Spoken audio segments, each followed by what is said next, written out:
Hello everybody, it's jrobichess. I wanted to do a quick tactics video on a position that I reached in one of my recent blitz games. And it's White's turn to move in this position. Now I wanted to cover it for two reasons. First of all, it's a very rich position in terms of tactics. But I made a mistake in my analysis, and so did my opponent. So we're going to talk a little bit about that and what could have been done better.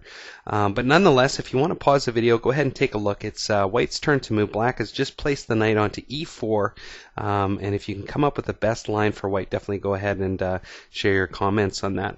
I'm going to dive right in and talk about what happened in the game, though. So looking at this position when I was playing, I came up with knight takes on f7. And as you can see here from the markers, this forks the rook and the bishop.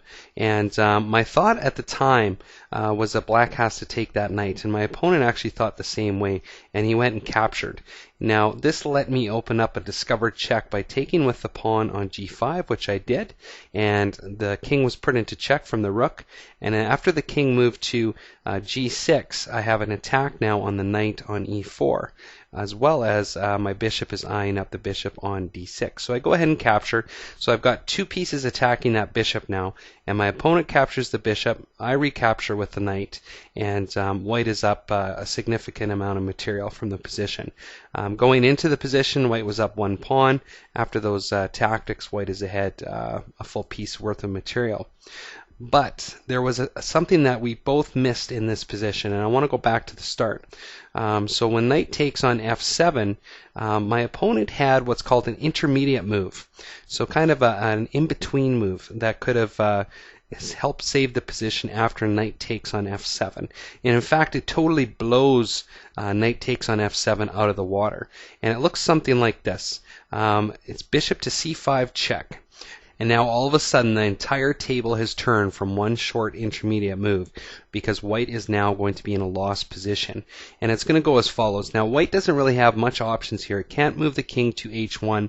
It's still going to drop a lot of material. So the best move for White is actually to block the check with the bishop on f2. Black's going to come in now and take with check again. White's going to capture with the rook. The knight will come in to take the rook, and now White's only really good option is to grab a little bit of material for the knight that's about to drop. So White's going to take the pawn on h6 with check. Black's going to move the king into position to capture the knight, and now White can take that knight that was attacking the rook, and Black can eat up the knight on h6. From this position, Black is up material, and White is in a lost position. So it completely debunked the whole entire knight takes on f7 line from one little intermediate check. So it just goes to show how powerful an intermediate move can be in a position, and how important it is to keep your eye out for that. So now that we know that the knight takes on f7 was not a good move, let's go back to the starting position. So even though knight takes on f7 was completely debunked by that nice intermediate check, there is a very nice tactical line for White in this position that totally takes away the threat of the intermediate check. And it goes as follows.